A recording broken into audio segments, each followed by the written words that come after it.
Yeah, welcome back to the shop. We're working on a little Stihl today. What the heck is this one here? I don't even know what model this is. Oh, 029 Super. Looks like a fairly older machine. Let's see, the customer says, let's see what they do say about this thing. Carb needs to be cleaned, will not start, has new carb. So he has provided me with a carburetor. So we don't know anything more than that. That's everything. I think it looks like it's been sitting a while.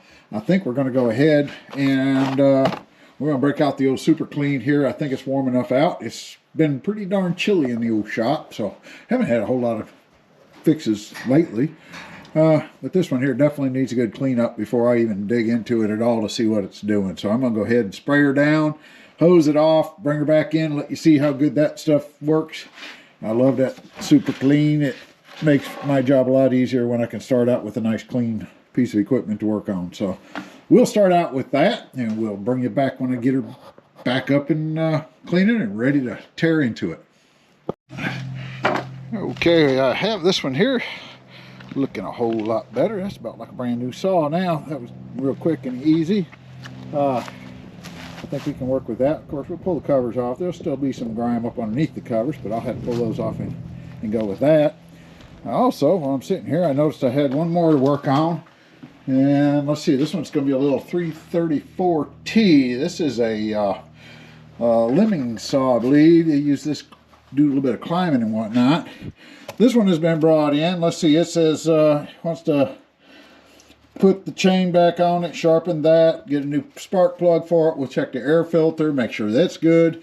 And he wants it just basically cleaned up and see what it'll do. The other thing I do have on this particular model, I don't know how it happened or where it happened, but down inside of there, and I don't know if I can get you enough light to see it. So this one here, that way down in there, there's a hole. I don't know if, and inside of that hole right there is supposed to be a screw, and he says it's missing and it pumps oil up out of there, which that is part of the oiler system. So I don't know how he got rid of that or what happened to it, and he didn't really know either. He said he had taken it to another shop. They stuffed some cotton down in there or something, which is not the right thing. So I've got a new one ordered. It's going to take a couple weeks probably to get in here, but for right now that's all this one should need.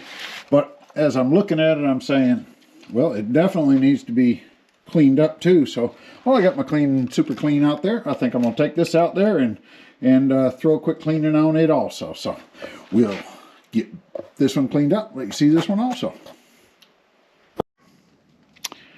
All right, looks like these two are ready to go, nice and clean. Like I say, I really like the Super Clean that I got there. It's out though, so that's all the cleaning I'm going to do on these for a little bit, but I think I can go ahead and get me some more. Either I can order it. I think Amazon is probably one of the spots. Go look it up, and it's all over the place. So we'll do that, but we'll let these dry off and then take them on in the shop, see if we can get them fixed up, get this one running, see if it's going to need that carburetor or not. That one there, the little trim saw, I think that's really just wait for parts, and that's going to be, I believe Husqvarna is about 2 months out, or 2-3 weeks out on getting the parts in for that one. So I don't know if I'll include that in on this video too much.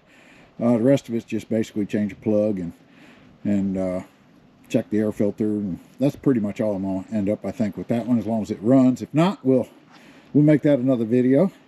So this will be the primary. We'll go ahead and let it dry off, get a couple of the bar off of it, get it ready to go, and see if we can get her to start. Okay, we've got this one all dried up a little bit. We're going to go ahead and start out with just popping the cover off of this. We'll clean that up a little bit. Check the air filters in here. The little screen comes off the top. Let's see what it's going to take to get this off of here too. That looks a little dirty.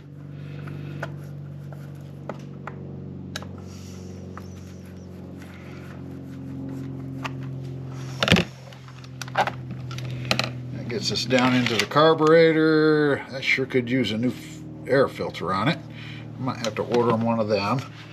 Carburetor don't look real bad shape, but we'll see. I think I want to go ahead and just, he doesn't know for sure if it needs a carburetor or not, so I think I'm going to go ahead and pull the plug first and do an inspection there. Make sure we're not going to work on a dead machine just to start out with. Well, dang. I hope he wasn't trying to just start it like that. That plug wasn't even tight. I can't quite get it with my finger, but it definitely is. So let's nix this up here.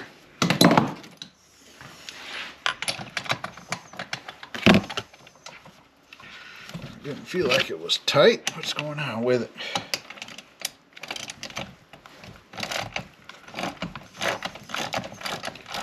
Started out loose. I don't know.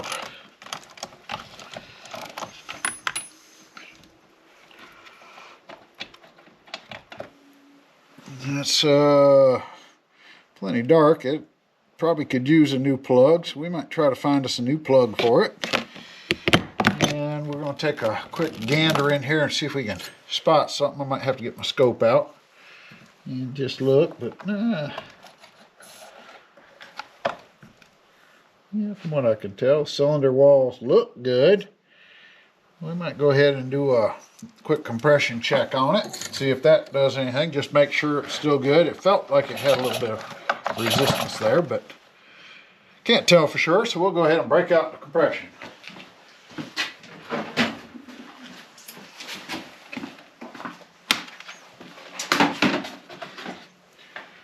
Now I did want to probably go ahead and bring this up too.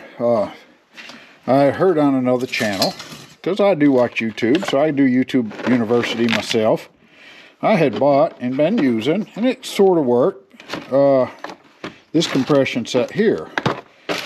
And it was a pretty good set. It does read, it does what it needs to do, or so I thought. But somebody had said something about the Schrader valve, where it's at. And this one here, I thought, well, it's not in that bad of a place. It's down in there a little ways. So I wouldn't have thought that was any problem. But I did a little test the other day, and this one, and I bought me the one everybody else, or some of the other ones were using, which is this little kit off of Amazon or whatever. I'll show you what it is. MV5530. And I did a compression test on one of these pieces of equipment just to see what the difference was. And this one by far read much better compression than what that one does. And he had kind of stated that these things are really good for automobiles, but a lot of times on small engines like this, they don't really have enough volume or whatever to give them a good accurate reading. So he recommended this one. So if you're going to start buying one, I think I'm going to have to back him up on that and recommend this one. Also, of course, I'm not sponsored or anything. I don't know as though he was either. So, but anyway, so we're going to go ahead and hook this up, give it a quick compression test. That's pretty simple to do. We'll go in here. It should be that threaded one right there.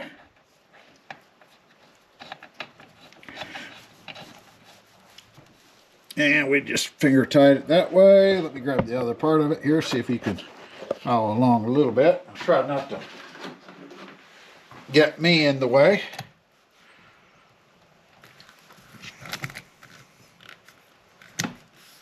All right, now I want to pull this thing over several times, so I'm going to set it down on the floor here. Let's see if we can show you what we're doing.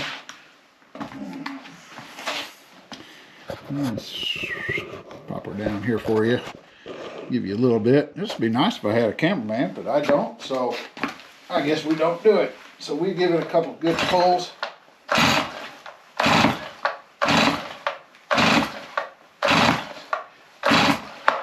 All right, and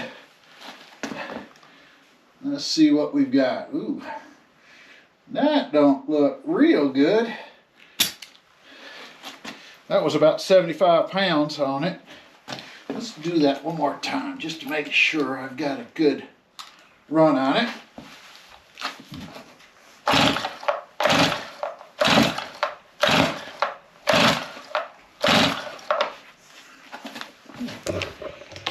Okay, we're looking at 75 pounds. That could be some issue right there. That I would have thought would have been up around 100. I can double check the specs, but that seems to be a little low. I'm it's a good possibility too also that this could have some sort of decompression on it. I'm not really sure if this saw does. If it does, it might not be spinning over fast enough to give us much more compression than that. I'm not going to let that stop us, but I would like to have seen it a little bit higher. And like I say, that's probably 75 pounds, something like that. We could hook up the other one, show you what the difference is, see if that one does any different. So let me hook the other one back up. Okay, I've got my old compression tester on here. We're going to go ahead and pull this over 5 or 6 times. Let's see what this one does.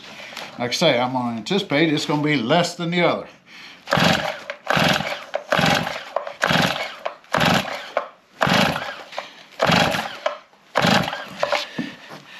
Okay, so we had a little over 75 on the other one, and okay, so after this test with only, like I say, 60 pounds or so, I'm going to say that I like the other one a little bit better. So we're going to stick with the other pressure gauge. We'll use this one on larger engines and see if they don't work better on that one. I think the new one I've got will work both ways, so we'll see how we do on that. But anyways, we're going to call that probably enough compression. I'm going to double check some owner's manual on this thing and see if we can determine otherwise, but we'll move on with it, see if we can figure out the carburetor, see if that's holding anything back also. Okay, one more test I want to run on this thing before I get into the carburetor. I did want to make sure we got actual sparks. We put a new plug in there, and we've got our plug tester on there. I don't know if we'll be able to see that. We'll shut off the lights, and we should see a little spark across that. And yeah, I hope you can see that. It's got good spark, so we've got spark, we've got some compression, we've got a new plug. So the next part of it is going to be fuel if we're going to have a problem. So we'll go ahead and get ready to check on that. We'll put this back together, and we'll give it a pull and see if we can maybe put a little bypass on that thing, make sure everything else is going to run. Okay, the next check I want to do next, it's got gas in there. I don't know how old it is. I'm going to go ahead and just take me a little tester here, and I'm going to go all the way down in there. We're going to see if we can suck some of that out of it. I'm going to move it over here. We're going to take a couple of them and see if we can determine if this is gas or water. That right there looks like more water than gas. Yeah, that's not looking too good. Yes, if you look down in there, you can see it's definitely got water in it. You can see it's bubbling around on it. So that's our next step, is going to be pour all this nasty stuff out of there. So let's go ahead and just dump that, and we'll be ready to move on. I don't know, like I say, I don't know how old this gas is. So let's see if we got enough room in this little container here to put it in.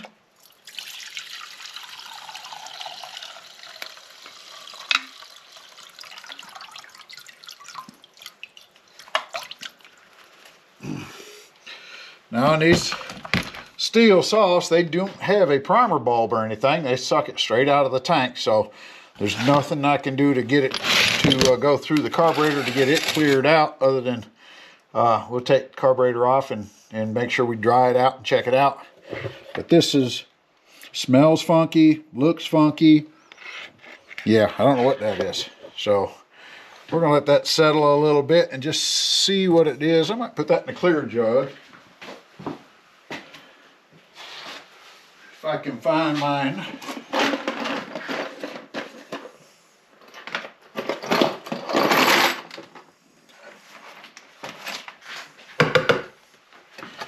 Let's see if we can determine what that is. I'll let that set for a little bit. We'll come back and check that and see if we can determine if there's any gas at all in that one. So, all right, we'll go ahead and put a little bit of fresh gas in there after we get the lines all cleared out.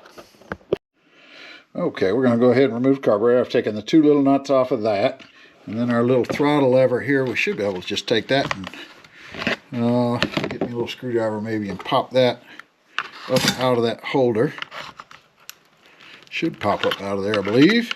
Most of the time they do. Makes them a little easier to get it going. Well, think I'm a little awkward on it, but there we go. That's out of there. Just keep track of how it goes back in. And that just circles around the little lever in there and sets back in just like that. So we'll go ahead, and from there we should be able to get our choke out the way, and we should be able to pull this old carburetor on out of here, I believe, unless these little rubber boots get in our way. Let's see if we can. Oh, we got to clean those up anyway. So let me pull those out of there, and that should allow that carburetor to come on out. Okay, I didn't show that, but it's pretty simple. I took this one here, was stuffed inside, a little rubber. And I got a little screwdriver in there and kind of moved it back and forth, poked it on out. I'm looking at it, it's full of all kinds of trash in there, sawdust, whatever. So we'll clean all that out so I can get in there and adjust carburetor if I have to. And then I just got behind this and pulled this out. Your fuel lines kind of just line up with each other for in the tank and out of the tank. We'll do a quick inspection of those. I don't see where they look bad. Still very pliable. And then this will, when it goes back in, this one will just kind of sits in this little container right there. The other one sits there. So we're good to go on that. There's our carburetor out. We can look at this one and see if we want to use it, or we can just throw on a new one and not worry about it. Seems how he's already bought it. I think I'm going to go the easy route. We'll probably just go ahead and throw the new one on. We'll match it up, make sure it's the same thing. Let's see what we've got here. I think that's looks just about identical that way. Rotate it over, and all that looks the same. So I think we're probably good to go.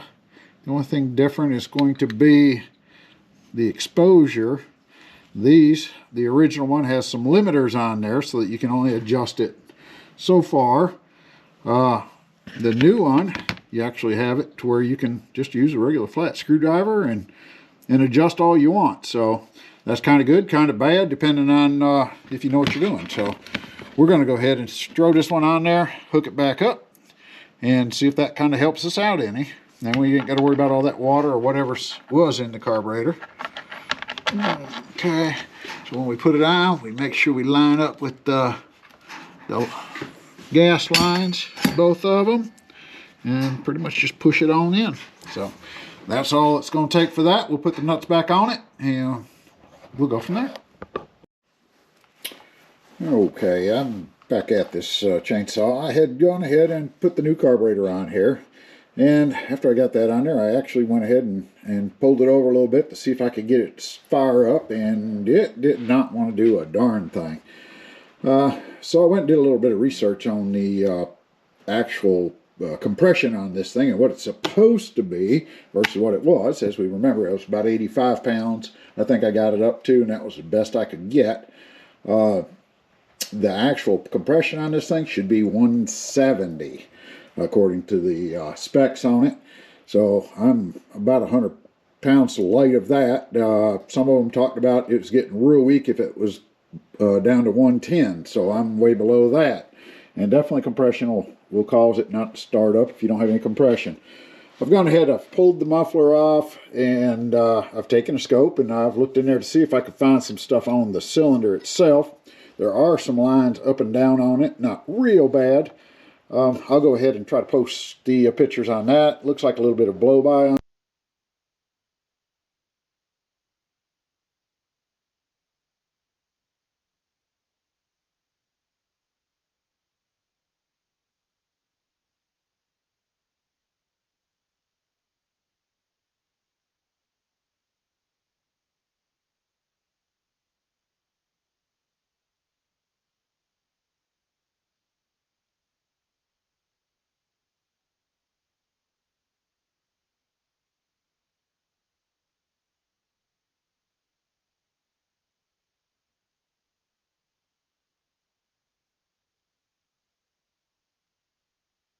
some of it.